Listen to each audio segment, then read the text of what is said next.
I'm Julie Blewis, and it's been my collection that you have been seeing.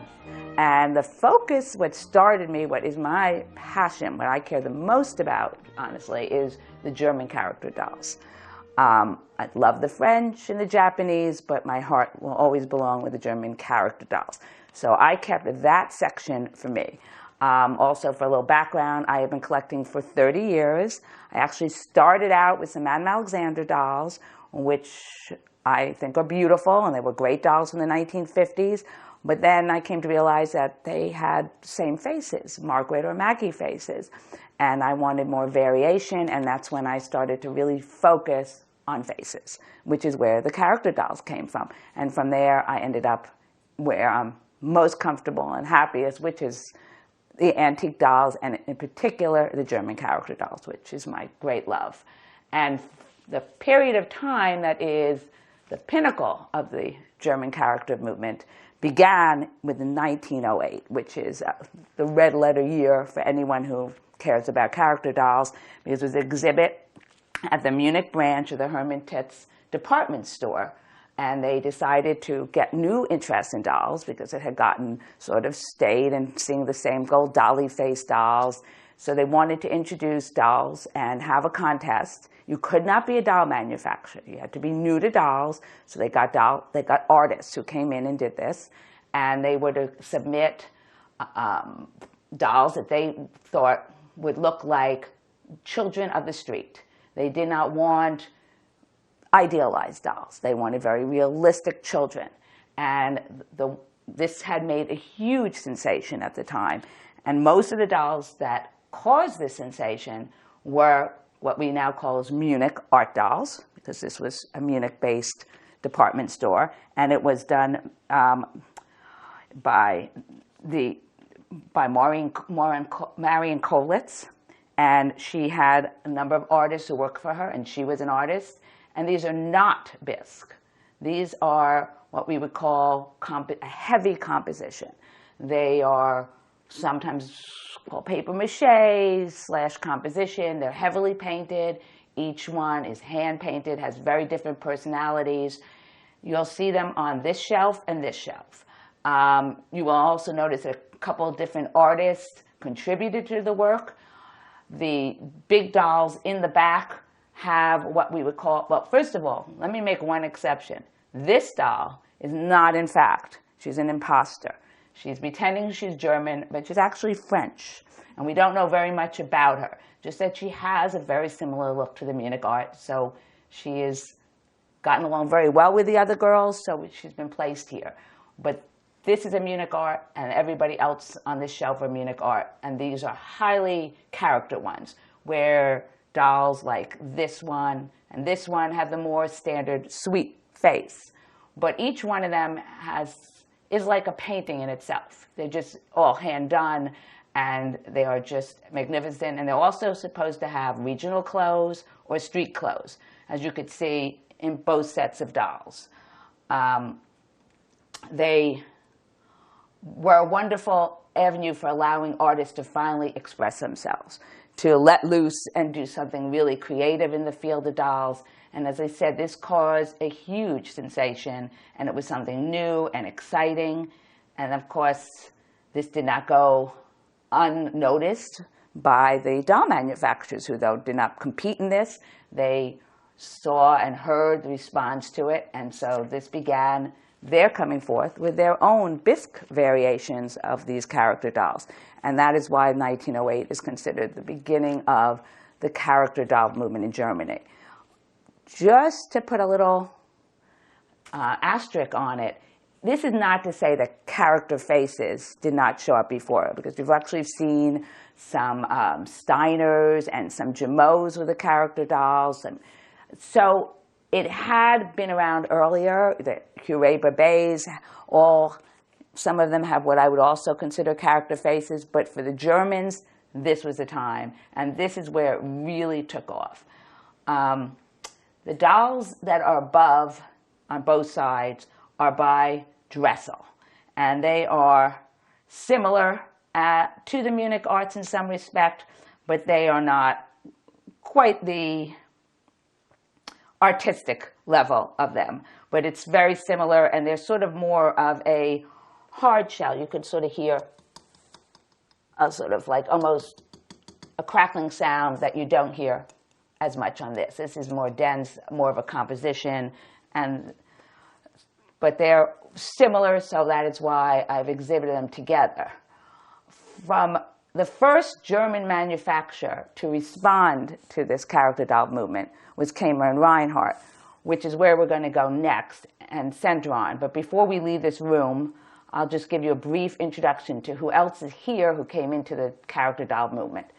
The dolls on this case are, with one or two exceptions, Gruber-Hubach, and they are all character dolls with what they did is use a lot of molded hair and painted eyes, which was great for them because it saved them a ton of money. They didn't have to have wigs. They didn't have to have glass eyes. We now, as collectors, love that because it's beautiful and elaborate and the hairdos are magnificent, but that was not necessarily so popular with little kids who like to play with them. But those are the Hubach dolls that are on this side. And on the other side, we have some cloth representations, mostly from Kathy Cruz and Campkins, and some Schoenhutz up there.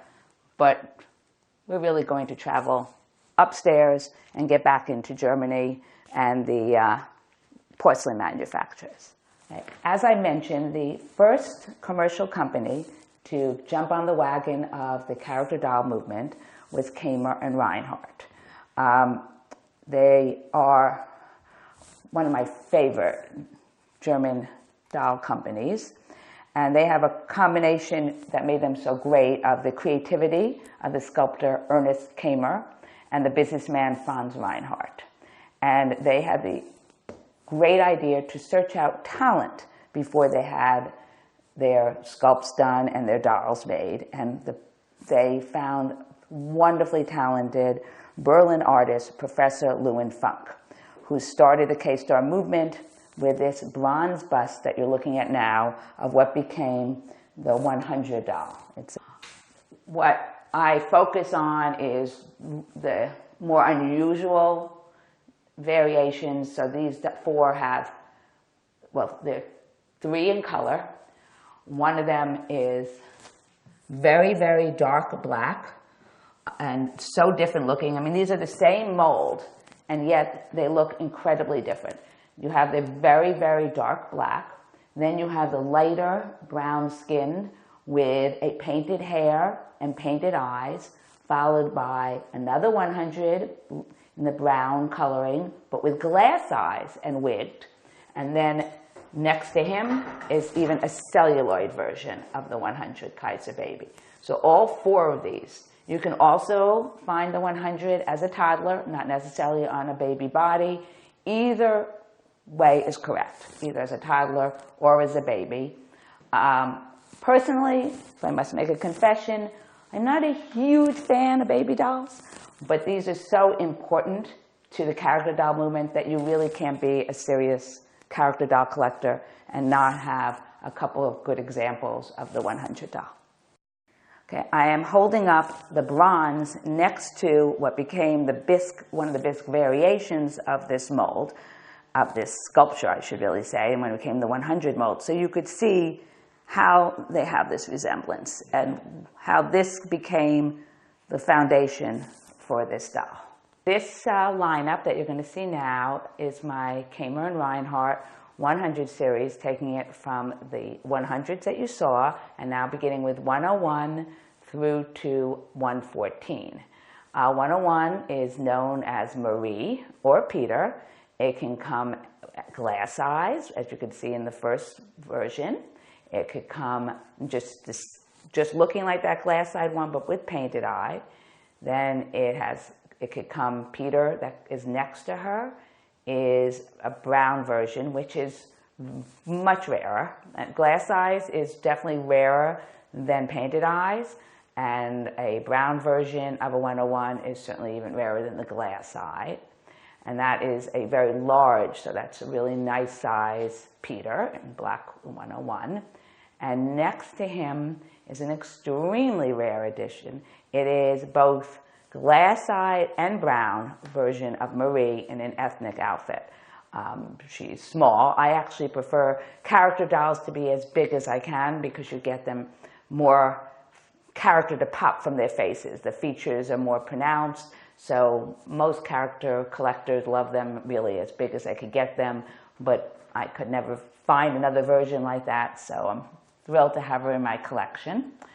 And next to her, just to show you how many different variations there are, is a shoulder head version of the Marie, not numbered as a 101, but it's the same face. She's just on a shoulder head.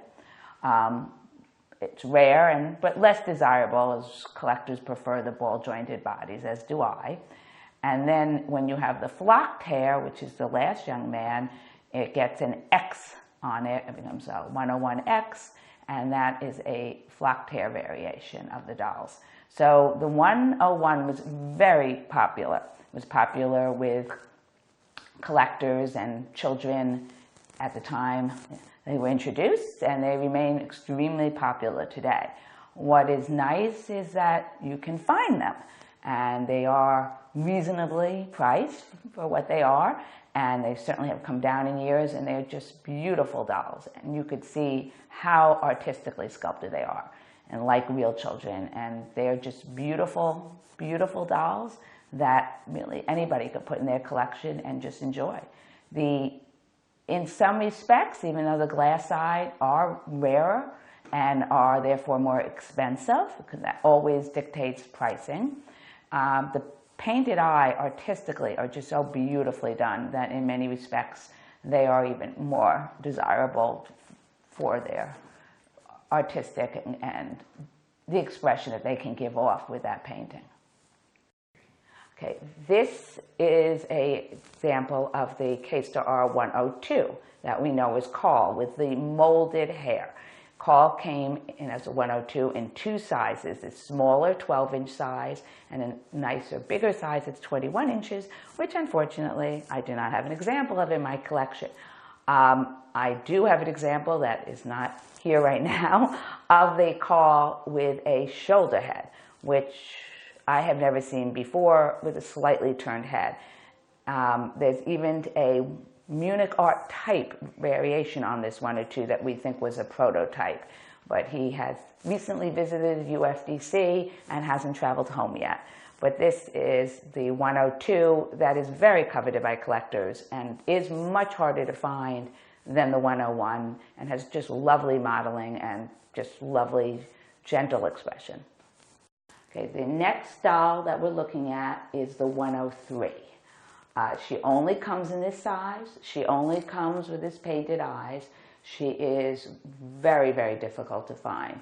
The numbers 103, 104, 105, 106, and 108, and then controversial 11 or 111 are just the pinnacle of this series and collector's dream, and extremely difficult to find. What makes her a very special version of a 103 is the brown eyes.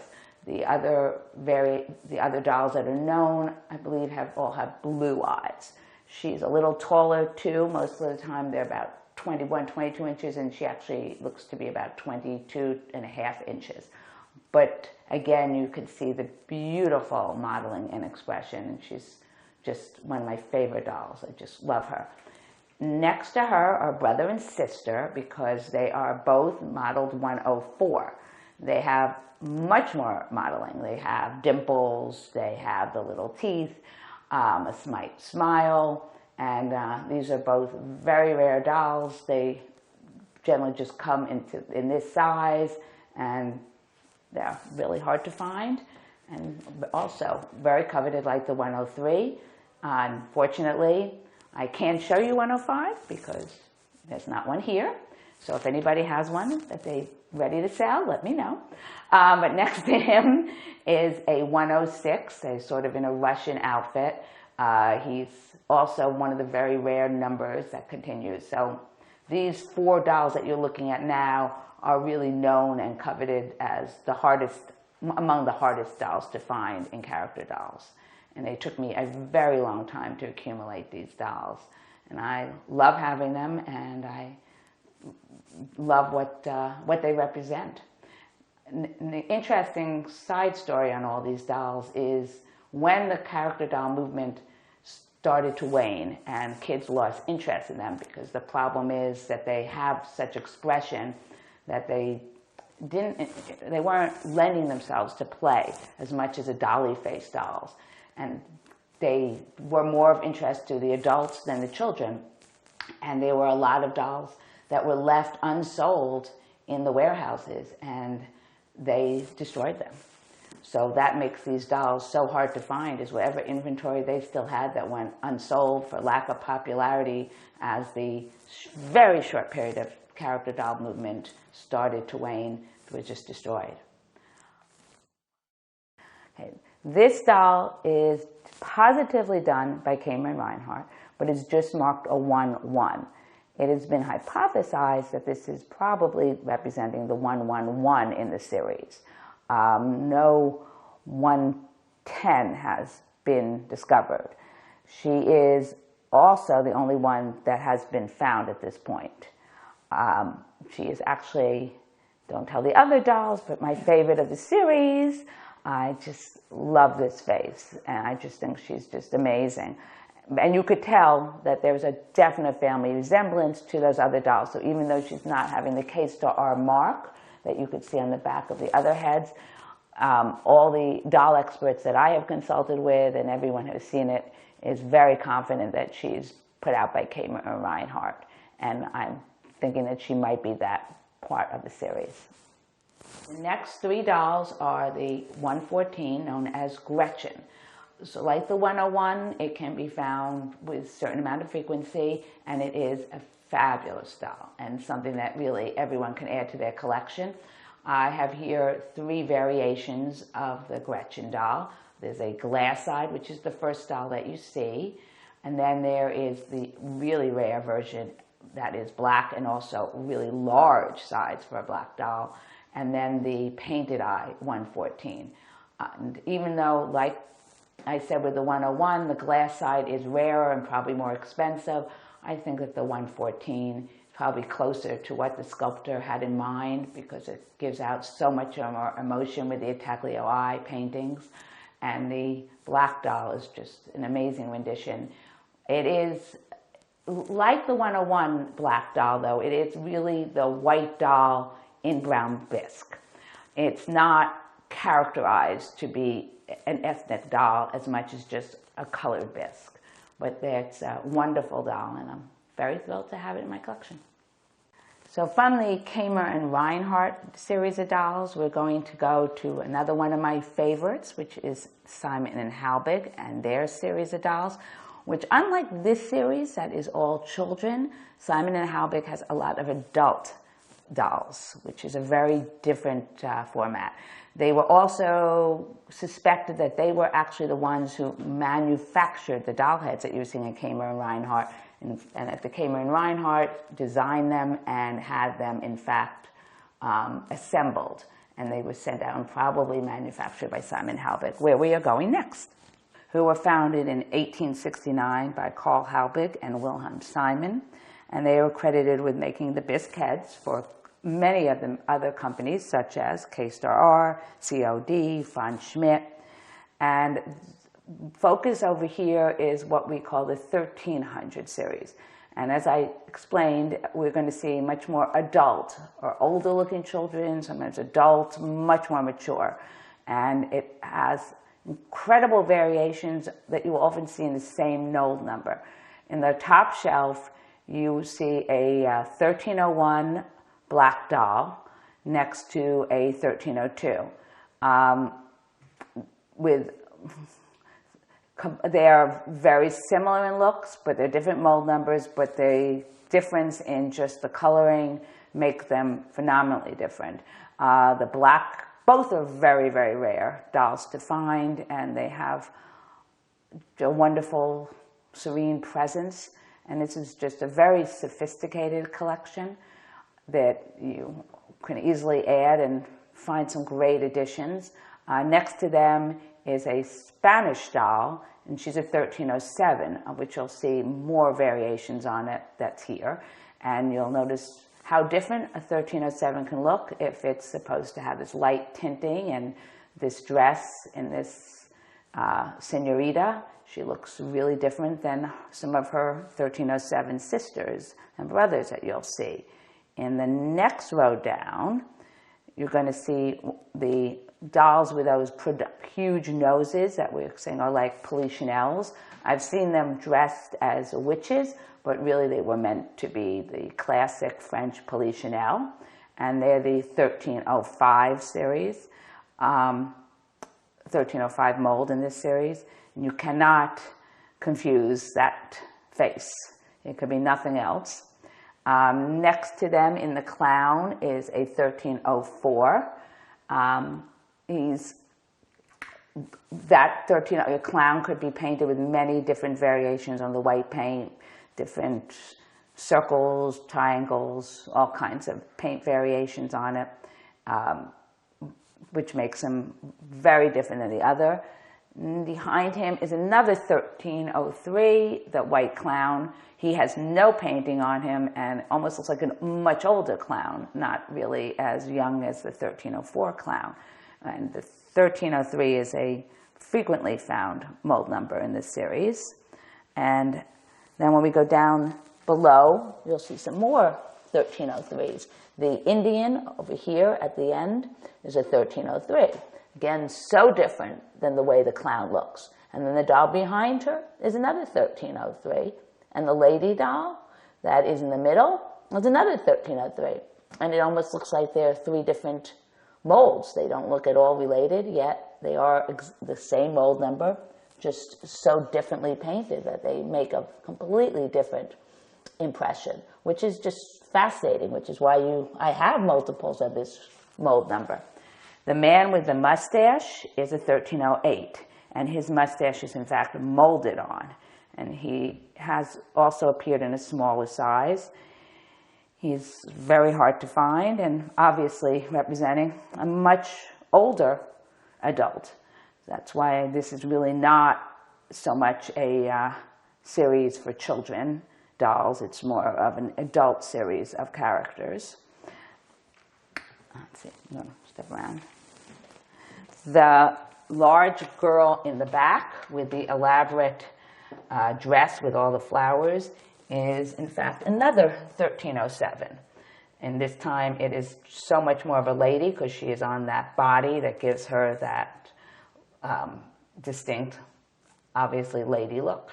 And this is the some of the 1300 series that goes. One more that we have in the corner here is one more Indian that is in the same mold number as the other Indian, but just incredibly different looking. A lot of times it depends who painted it, the mold, the coloring that they used when they painted it, how fresh out of the mold it is, as they like to say, whether it has a lot of character there. And it just amazes me how this series can vary so much with the same numbers. There are also a couple of other Simon and Halbigs here that are worth mentioning that are not in the 1300 series, but are terrific dolls. We have the little boy in Lederhosen, and he is known to collectors as the Little Duke. He is a mold number 153, and he has the molded hair and a very sweet expression. And behind him, we have a 150, and that's the doll in the Matador outfit.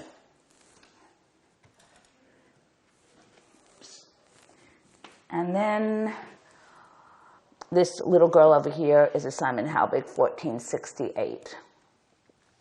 But Simon Halbig, and the large woman up there in the top is the 152.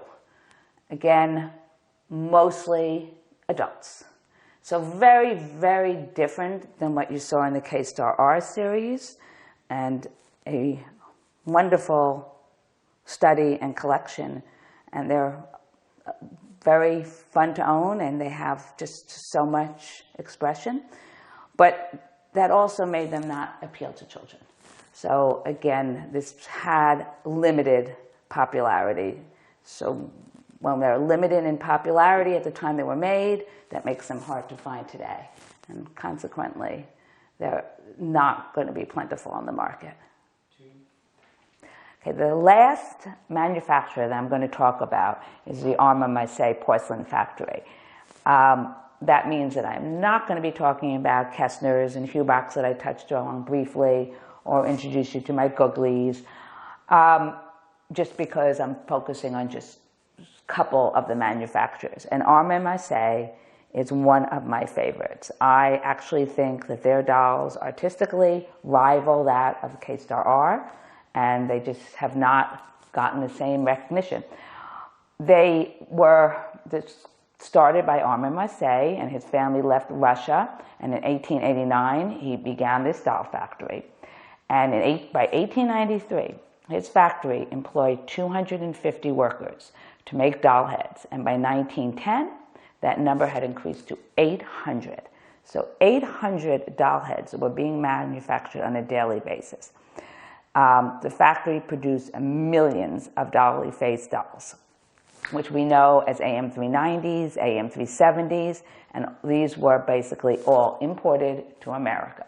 So when you go to a doll show or a flea market and you see a doll and it's German, you're probably looking at a Armand-Marseille 370 or 390. That most people do not consider to be that high-end a doll, and certainly not a character doll. And that is where the disservice to Armand-Marseille come in, because what these dolls are known as their intaglio eye dolls. They have no mold number. They have loosely thought of as a size number in the back of their head. They are marked with the AM, but that's it. And the size number don't exactly correlate. But they are amazing dolls, and they are just as beautiful and just as artistic as the ones that you saw for K-Star are. So therefore, I like to focus on them because I think they were not given their credit. The first girl that you see, and the really tall one, is the largest. I think it's the largest doll in my collection, and certainly the largest AM doll I own. And each doll just has such a different expression than the other. She's got, like she can move. You expect this doll to get up and walk. And next to her is another one with also, all three of these dolls that you're looking at are those intaglio eyes. No mold numbers, wonderful expression, wonderful modeling. The little one in the sailor outfit is really one of my favorites. I just love that solemn, sort of pouty face. The eyes are always painted, and they just have a great deal of expression. I try to dress them as much as I can in antique and in children. I guess I'm pretty partial to both the mariner outfits and the ethnic. So these are three of my most prized Armand-Marseille, and I would certainly put them with any other of the character doll series. And then we have some more that we'll show you next. The last two I'm showing you that are of the extremely large size of the AM Taglio Eye dolls are the two that you're looking at, the tall girl in the sort of orangey red hair, and then the ethnically dressed younger girl in front of her with the long braids.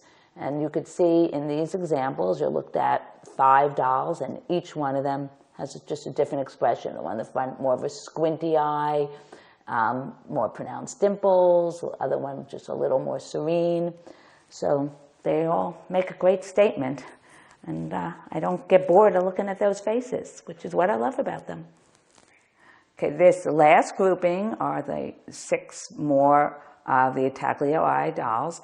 They are smaller. You can actually see how when they get smaller, especially the little 2 blue ones at the end, that their expression just doesn't come out quite as much. I mean, it's still very charming and they're lovely, but they don't have quite the character and definition of the bigger molds.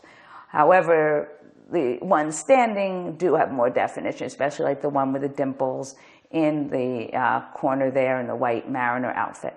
But these are all examples of the Atelier and Moustache dolls. So there were quite a few different variations found, but none of them are plentiful. They're always going to be something you're going to have to hunt for.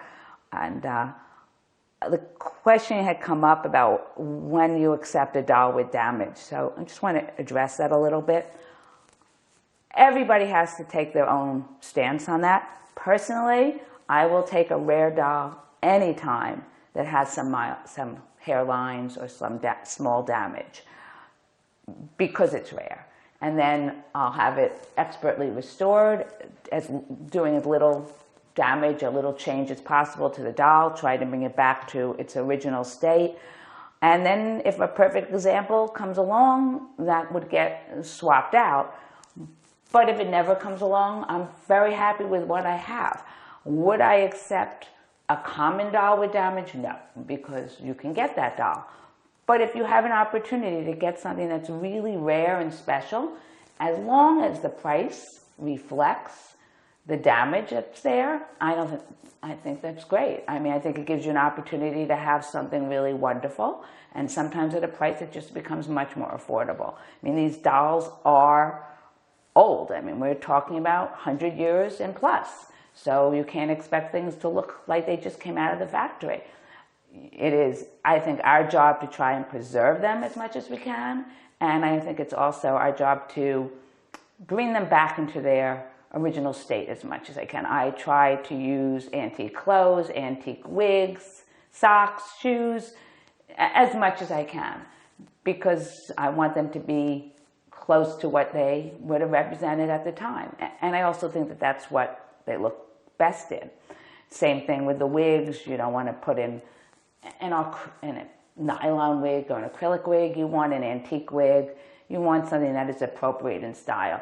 The nice thing about the German dolls as opposed to the French is that the clothing is much more affordable. It's much more accessible, so you'll have a lot more choices. It's easier to dress. You know, French fashion dolls, very difficult. It's very difficult to find a dress that's going to fit them, and you've got a lot of waist bums, arms. You have to find the right length. With it's much more creative and easier with the characters, and there's really no excuse to have them dressed inappropriately. You don't want to have them dressed in clothes that are just not of the period, and you don't want to have them dressed in synthetics.